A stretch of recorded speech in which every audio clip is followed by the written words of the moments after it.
Bonjour à tous et bienvenue dans ce tout nouvel épisode en studio de recherche et enquête cauchemardesque. Dans nos vidéos d'enquête sur le terrain, nous sommes déjà allés à la rencontre de certaines dames blanches et nous avons pour projet d'aller explorer d'autres endroits hantés par celle-ci. Mais qu'est-ce qu'une dame blanche ? Je vais aujourd'hui vous en présenter les caractéristiques et les variantes telles que les autostoppeuses fantômes, les messagères ou encore les lavandières de la nuit.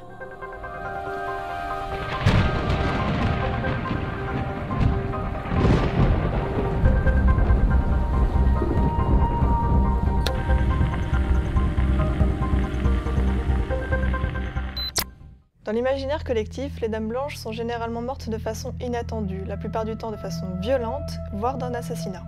Leur mort a été assez bouleversante pour qu'elles restent coincées dans cet entre-deux. Elles n'ont donc pas compris qu'elles étaient mortes et restent attachées à notre dimension terrestre. C'est par exemple le cas de la dame blanche de Cuchet, que vous pouvez retrouver sur notre chaîne YouTube.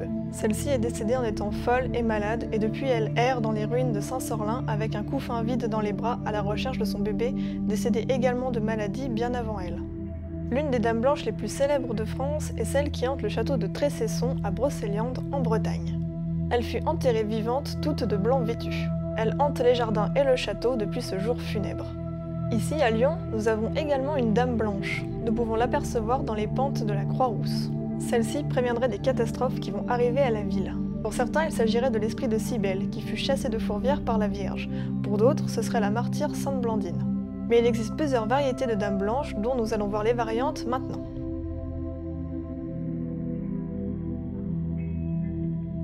La plupart du temps, on associe les dames blanches aux autostoppeuses fantômes, mais celles-ci ne sont qu'une catégorie, si je puis dire, des dames blanches.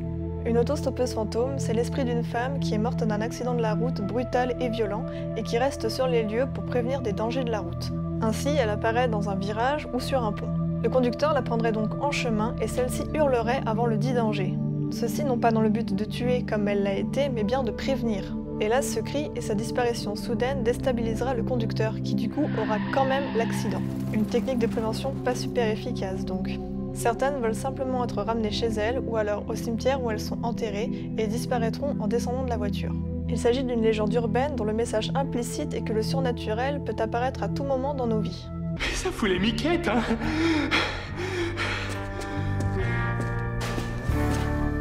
Quoi ? Ce type d'apparition extraordinaire effraie. C'est pourquoi la croyance populaire d'un esprit protecteur de la route s'est peu à peu transformée en légende urbaine d'un esprit vengeur poussant les gens à avoir un accident. Comme toutes les légendes urbaines, elle a ses variantes. Mais en règle générale, il s'agit d'une jeune femme vêtue de blanc. Ou en Amérique du Nord, on retrouve souvent le mythe de la jeune femme vêtue de sa robe de bal et sortant du bal de promotion.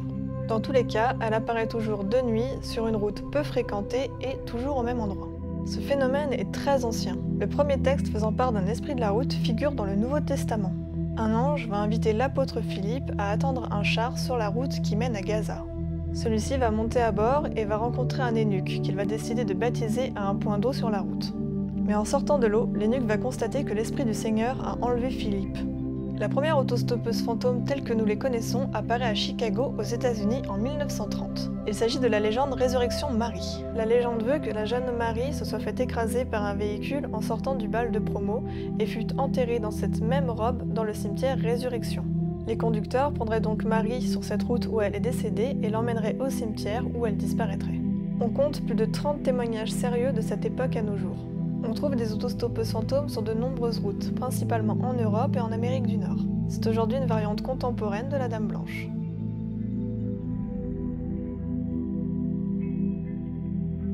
Les lavandières de la nuit sont une forme plus ancienne de dame blanche. Ce sont des femmes, également vêtues de blanc. Nous pouvons les apercevoir en train de nettoyer du linge et de fredonner ou de chanter autour de lavoirs, de bassins ou de cours d'eau. En fait, comme elles le faisaient de leur vivant, puisqu'à l'époque c'était un métier. Elles apparaissent désormais au clair de lune. Selon la tradition, elles seraient annonciatrices de mort, ou seraient condamnées à expier leurs propres péchés dans leur mort. On les retrouve pour la première fois au 8e siècle, dans un texte en gaélique, avec un personnage féminin qui lave du linge ensanglanté. Ce qui n'est pas sans rappeler la Dame Blanche de la Chapelle du Châtelard, notre toute première vidéo YouTube. Elle pourrait donc rentrer dans la catégorie des lavandières, en ce sens qu'elle est en train de nettoyer du linge ensanglanté. Et de plus, si vous avez vu la vidéo, vous savez qu'elle a commis un certain péché dans la légende, et donc dans sa mort, elle doit expier ce péché. Si vous n'avez pas vu la vidéo et que vous ne connaissez pas la légende, je vous invite à aller la regarder, ce sera la toute première de la playlist REC. Selon George Sand, les lavandières sont des mauvaises mères qui sont maudites pour avoir commis un infanticide.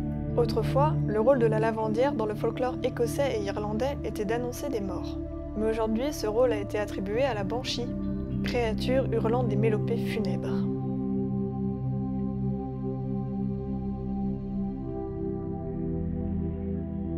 Certaines dames blanches sont des messagères. Nous l'avons vu par exemple avec la dame blanche de Lyon qui prédit des catastrophes qui vont arriver à la ville, ou avec les lavandières, annonciatrices de mort, ou encore avec les autostoppeuses fantômes qui préviennent d'un danger. L'une des plus anciennes légendes est celle de la fée Mélusine au XIVe siècle. Elle apparaissait sur l'une des tours du château de Lusignan, et on pouvait l'entendre entonner des hurlements lugubres prédisant la mort dans les 3 prochains jours d'un membre de la lignée dont elle faisait elle-même partie. De nombreuses familles royales ont depuis leur propre dame blanche, mais elles ne sont pas toujours annonciatrices de mort, bien que ce soit ça à 90% du temps.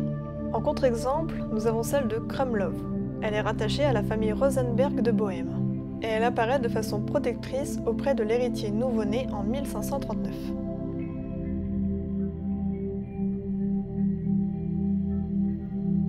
Il existe encore d'autres variétés de dames blanches, comme celles qui gardent des trésors dans d'anciens châteaux, les reines et les princesses hantant leur domaine, ou les autres esprits féminins parfois associés à des fées.